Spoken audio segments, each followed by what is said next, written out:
Hello students, so we are back again with our next video session. बेटा पिछले video session में हमने vectors के बारे में बात की थी। वेक्टर स्टार्ट किया था हमने समझा कि वेक्टर को कैसे रिप्रेजेंट किया जाता है। फिर हमने बात की कि वेक्टर्स को कैसे हम ग्राफिकली ऐड करते हैं। वेक्टर एडिशन और वेक्टर सबट्रैक्शन देखा। फिर हमने triangle law of vector addition देखा था बेटा। ऐसे ही जैसे हमने वेक्टर एडिशन के अंदर ग्राफिकली हमने parallelogram law of vector addition देखा था, ऐसे ही अब हम यहाँ पे इसको एनालिटिकल मेथड कहते हैं, जहां पे हम क्या करेंगे, रिजल्टेंट निकालेंगे पैरेललोग्राम को यूज करके in terms of the given vectors and the angle between the vectors. तो इसको क्या कहते हैं हम लोग, parallelogram law of vector addition. Parallelogram law of vector addition. तो आज के सेशन में क्या करने वाले हैं हम लोग, पहले तो सबसे पहले parallelogram law of vector addition समझेंगे। फिर जैसे हमने triangle law of vector addition देखा था, वैसा ही सेम रिजल्ट आएगा किसके अंदर बेटा, parallelogram law of vector addition के अंदर। वैसे ही वहां पे जैसे हमने 3 केसेस समझे थे, वैसे ही यहाँ पे भी 3 केसेस होंगे। तो वो 3 केसेस नहीं करेंगे, वैसे ही जैसा triangle law of vector addition में था वैसा ही सिमिलरली आप लिख लेंगे। ठीक है, तो हम बात कर रहे हैं बेटा parallelogram law of vector addition. तो जब हमने वेक्टर्स को ग्राफिकली समझा था तो क्या कहा था हमने कि 2 वेक्टर्स जो है उनके टेल्स को हमने क्या करना है, एक साथ लेके आना है। ये वेक्टर A है, ये वेक्टर B है, इन दोनों के बीच का एंगल क्या है, ये दोनों क्या बन गए, these are the two adjacent sides, these are the two adjacent sides of a parallelogram। ये किसी एक पैरेललोग्राम के 2 adjacent sides हैं, इनको लेके मैंने क्या कंप्लीट करना है, एक पैरेललोग्राम कंप्लीट करना है। इनको लेके क्या कंप्लीट करना है, एक पैरेललोग्राम कंप्लीट करना है। और ये जो डायगोनल है, ये क्या रिप्रेजेंट करेगा, इन दोनों के रिजल्टेंट को रिप्रेजेंट करेगा इन मैग्नीट्यूड एंड डायरेक्शन। तो ये रिजल्टेंट का एंगल हो गया और ये थीटा हो गया बेटा। ये क्या हो गया, थीटा, और ये क्या हो गया, रिजल्टेंट का एंगल हो गया। तो जैसे हमने वहां पे देखा था ये एंगल थीटा है, तो ये वाला एंगल भी क्या होगा, theta. O P M N Q। ठीक है, तो ये B है, ये ऑपोजिट साइड है, पैरेलल साइड है, तो सेम होगा। और ये पहले भी पढ़ा है हमने, और पहले भी कई बार मैंने आपको बताया है, किसी भी वेक्टर की जो लेंथ होगी, वो क्या रिप्रेजेंट करेगा, उसके मैग्नीट्यूड को रिप्रेजेंट करेगा। वो किसके प्रोपोर्शनल होगा, उसके मैग्नीट्यूड के प्रोपोर्शनल होगा बच्चे। तो पहले parallelogram law of vector addition लिख लेते हैं, फिर उसके बाद इसको प्रूफ करेंगे हम लोग, और फिर इसके बाद इसके ऊपर क्वेश्चंस देखेंगे। चलिए देखते हैं बेटा। It states that if any two adjacent sides of a parallelogram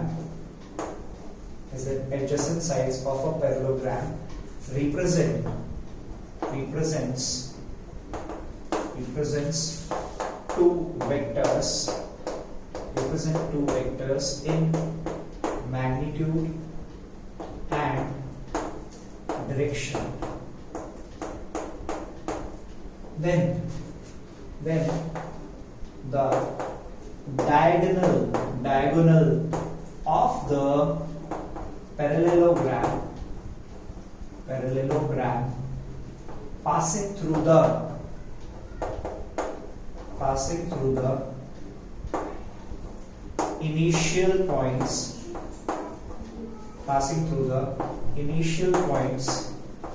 of the 2 vectors represents the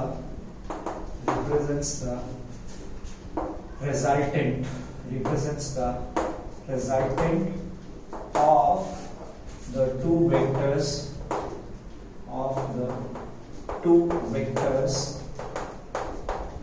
in magnitude and direction.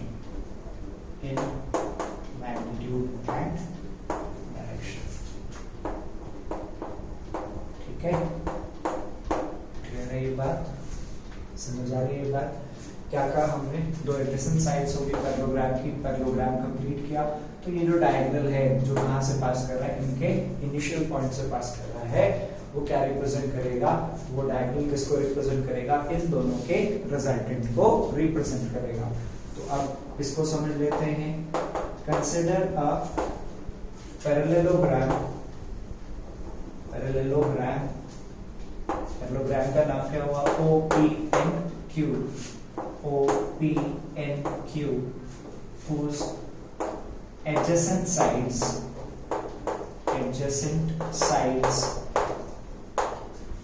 OP and OQ are represented by two vectors, A and B in magnitude and direction,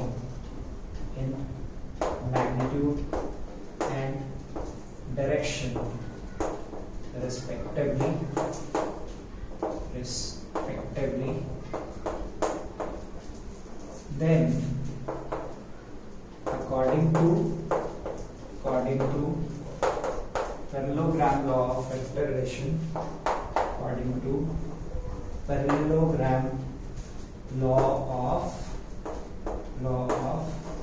vector addition, the diagonal ON of the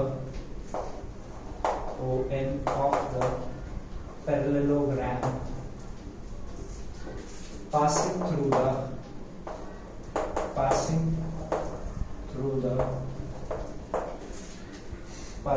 the initial points of the two vectors represents the resultant of the two vectors in magnitude and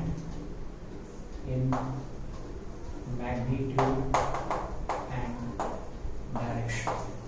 किसको represent करेगा, resultant को represent करेगा किसमें, magnitude and direction.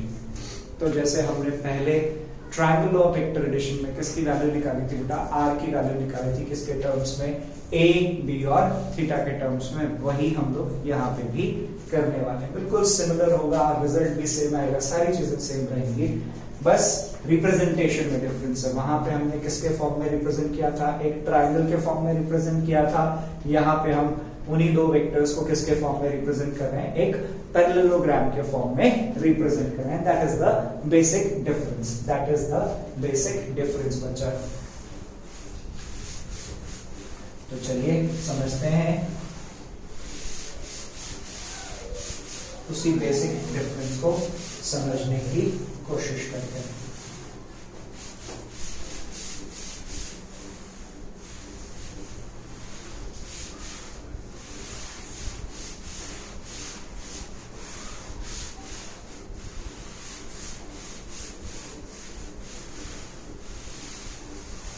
चलिए, तो अब simple सी बात पता चले, जैसे वहां पे राइट ट्रायंगल्स थे, दो राइट ट्रायंगल्स थे, कौन से, PMN और OMN, वही हमने यहाँ पे भी यूज करने हैं। तो मुझे पहले किसकी वैल्यू चाहिए, PM की वैल्यू चाहिए और NN की वैल्यू चाहिए। पहले लिख लेते हैं क्या क्या वेक्टर्स हैं, और बताया आपको किसी भी लेंथ को किससे रिप्रेजेंट करेंगे, हम किसी भी लेंथ को किससे रिप्रेजेंट करेंगे, उसके मैग्नीट्यूड से, वेक्टर के मैग्नीट्यूड से रिप्रेजेंट करेंगे।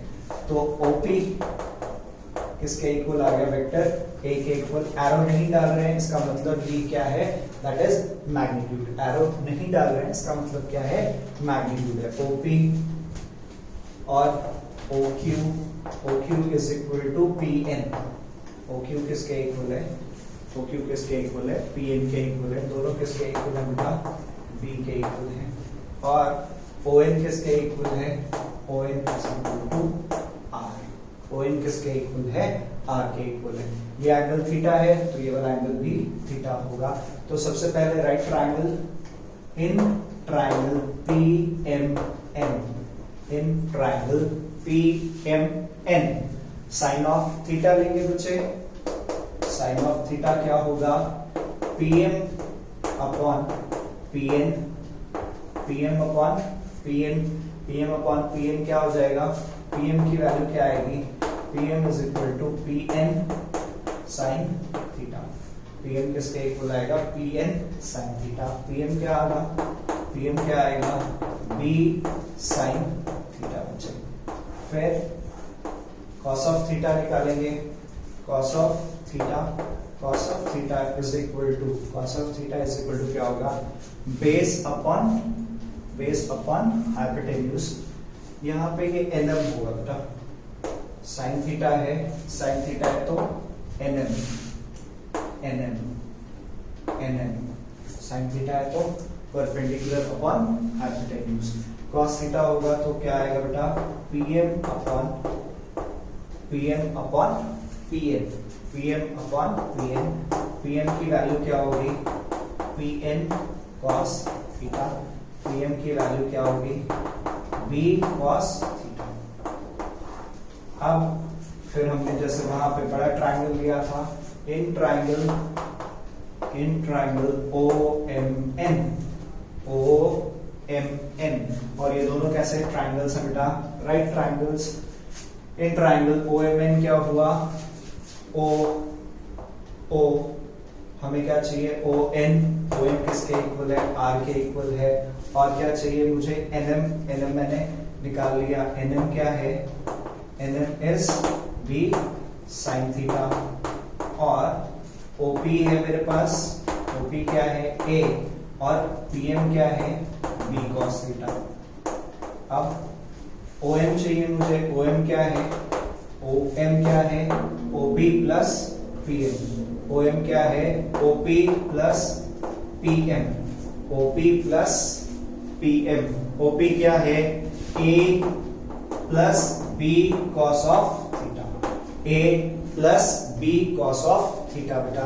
अब जैसे हमने वहां पे यूज किया था by using Pythagoras theorem, Pythagoras theorem, Pythagoras theorem use करेंगे तो क्या होगा बेटा, हाइपोटेन्यूज का स्क्वायर, हाइपोटेन्यूज का स्क्वायर किसके इक्वल होगा बच्चे, बेस का स्क्वायर प्लस परपेंडिकुलर का स्क्वायर। ओ एन स्क्वायर किसके इक्वल होगा, O N square will be equal to O M square plus M N या N M square. O N square किसके इक्वल होगा, O M square plus N M square. Values put कीजिए बच्चे, R square is equal to क्या आ गया, A plus B cos theta का whole square plus B sine theta का whole square. इसको मुझे सिंप्लीफाई करना है, इसको मुझे सिंप्लीफाई करना है तो क्या होगा, R square is equal to A square plus B square cos square theta plus 2ab cos theta plus B square sine square theta. बिल्कुल सिमिलर है जैसा आपने ट्रायंगल और वेक्टर एडिशन देखा था, बिल्कुल सिमिलर आंसर, रिजल्ट बिल्कुल सिमिलर आएगा, कोई चेंज नहीं आएगा। R square is equal to क्या आ गया, ए स्क्वायर। इन दोनों टर्म्स में से क्या लिया था हमने वहां पे common, B square sine square theta plus cos square theta plus twice of A B cos of theta. तो ये क्या आ गया, R square is equal to A square plus B square plus 2ab cos of theta. R की value क्या आ गई बेटा, आर जैसे हमने वहां पे पढ़ा था, आर क्या था, A square plus B square plus 2ab cos थीटा था, सिमिलर बिल्कुल सेम। और फिर क्या निकाला था हमने बेटा, डायरेक्शन निकाली थी। डायरेक्शन क्या थी, tan अल्फा।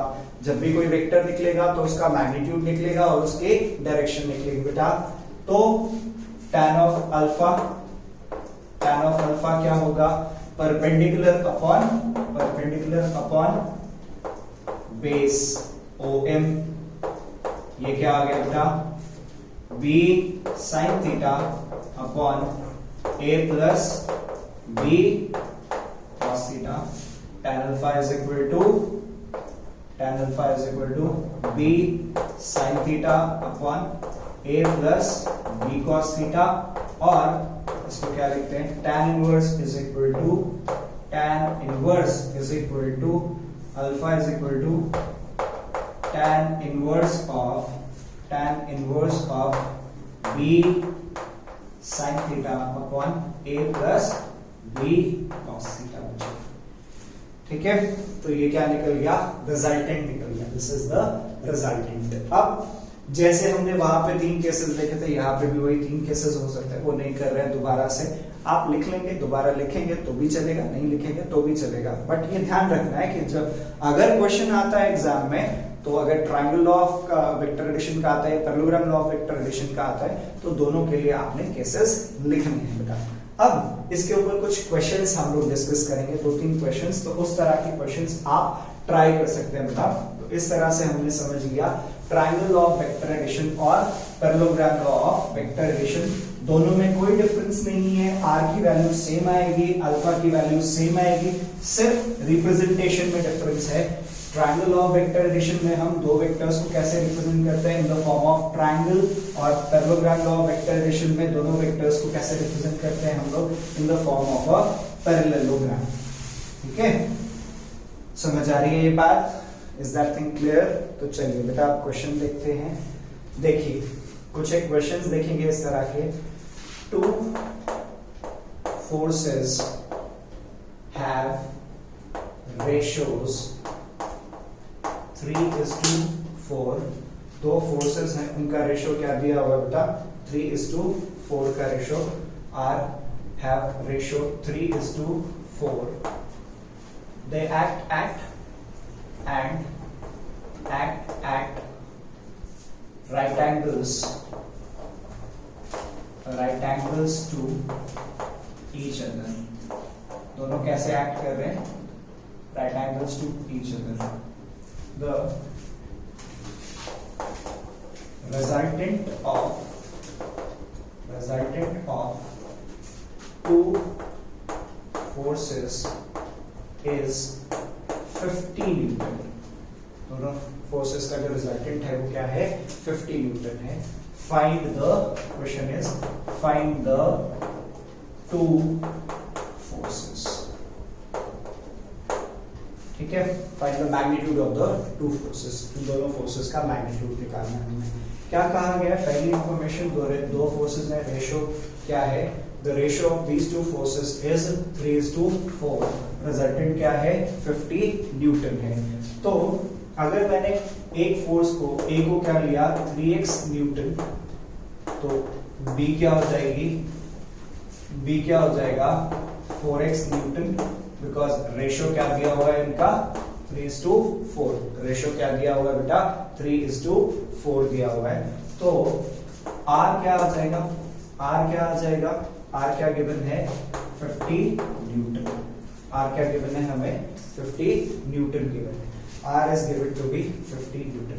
तो अब और क्या गिवन है, they are acting right angles to each other, तो थीटा की वैल्यू क्या होगी, 90 डिग्री। अब क्या पढ़ा है हमने, when theta is equal to 90 degree, R square किसके इक्वल है बेटा, A square plus B square plus 2AB cos theta, theta 90 degree है, तो ये वाला पार्ट क्या हो जाएगा, 0, R स्क्वायर क्या आ गया, A स्क्वायर B स्क्वायर, या R is equal to square root, R क्या हो जाएगा, square root of A square B square, या R square, R is equal to क्या हो गया, यहाँ पे क्या आ गया, 3x का स्क्वायर और 4x का square, 3x square plus 3x का होल स्क्वायर प्लस 4x का whole square, R is equal to 9x square plus 16x square,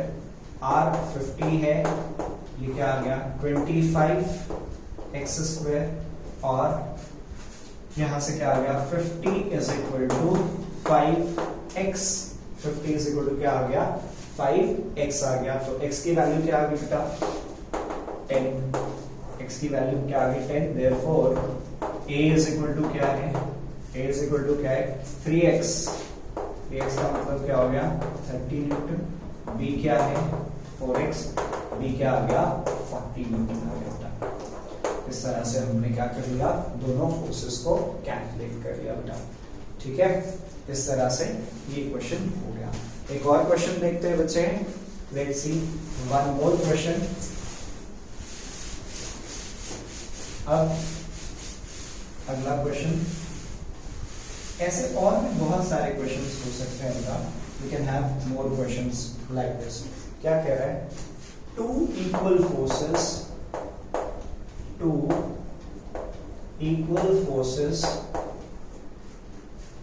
acting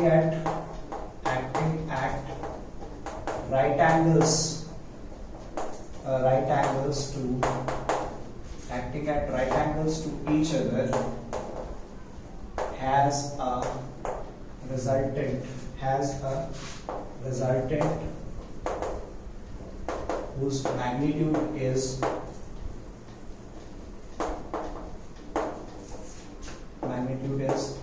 1414 Newton.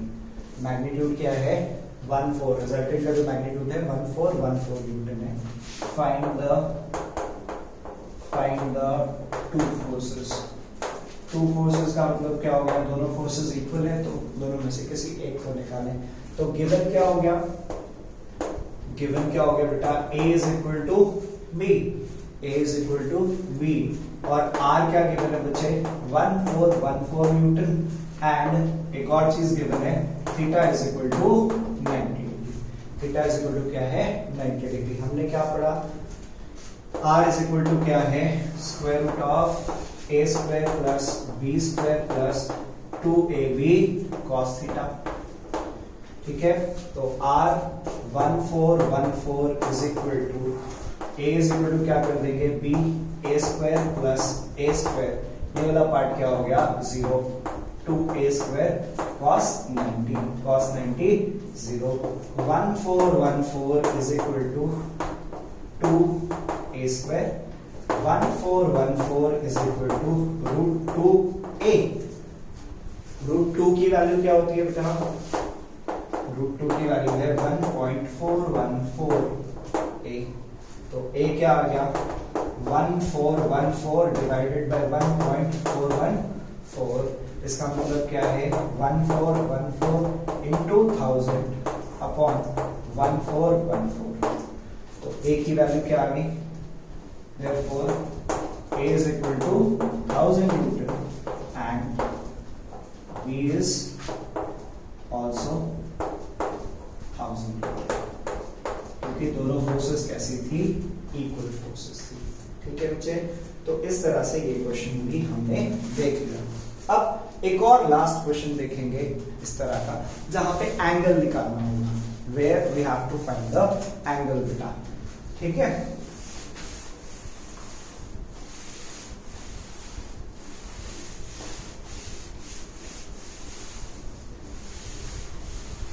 ये वाला क्वेश्चन इंपॉर्टेंट है और इस तरह के और क्वेश्चंस आप लोग ट्राई कर सकते हैं। You can try more questions like this.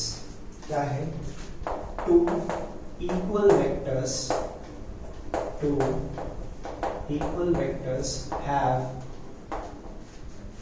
have their resultant equal to either of the vectors. मतलब कोई दो इक्वल वेक्टर्स हैं और उनका रिजल्टेंट किसके इक्वल है, इन्हीं दोनों में से किसी एक वेक्टर के इक्वल है। मतलब क्या हो गया, सिंपली यहाँ पे R is equal to A is equal to B। तो क्या करने के लिए कहेगा आपको, find the angle between the vectors. क्या निकालना है आपको, angle between the vectors. R is equal to क्या हो गया AB। पहले तो क्या हो गया, दो इक्वल वेक्टर्स हैं, दो इक्वल वेक्टर्स हैं और कह रहा है इनका रिजल्टेंट किसके इक्वल है, either of the vector. Resultant किसके इक्वल है, ए के इक्वल है, ए के इक्वल है तो बी के भी इक्वल है। थीटा आपको निकालना है, ठीक है। वी नो दैट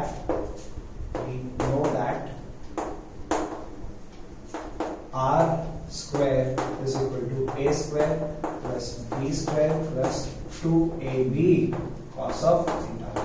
r की जगह भी a रखेंगे, b की जगह भी a रखेंगे, तो a square is equal to a square plus a square plus 2a square cos theta। a square is equal to 2a square plus 2a square cos theta। a square minus 2a square is equal to 2a square cos theta minus a square is equal to 2a square cos theta। cos theta is equal to minus cos theta is equal to minus half। बेटा cos minus half होता है, cos minus half होता है when theta is 120 degree। theta is 120 degree. जब theta की value क्या होगी, 120 degree होगी। इसका मतलब क्या होगा कि अगर कोई दो इक्वल वेक्टर्स हैं और उनके बीच का एंगल 120 डिग्री है तो जो रिजल्टेंट आएगा वो दोनों वेक्टर्स के इक्वल आएगा।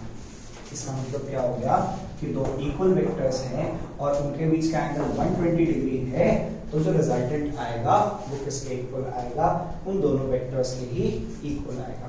ठीक है बेटा, तो इस सेशन में हमने क्या क्या समझ लिया बेटा, parallelogram law of vector addition का प्रूफ देख लिया हमने, वो बिल्कुल रिजल्ट बिल्कुल सेम है जैसा आपने triangle law of vector addition के लिए देखा था, बिल्कुल सेम है जैसा आपने triangle law of vector addition के लिए देखा था। फिर हमने उसके ऊपर कुछ क्वेश्चंस डिस्कस किए। तो आपका होमवर्क क्या रहेगा कि आपने इसी तरह के और क्वेश्चंस पढ़ने हैं और क्वेश्चंस प्रैक्टिस करने हैं triangle law of vector addition के और parallelogram law of vector addition के। बेटा पूरा का पूरा वीडियो ध्यान से देखें और क्वेश्चंस प्रैक्टिस करें बेटा। थैंक यू सो मच बच्चे।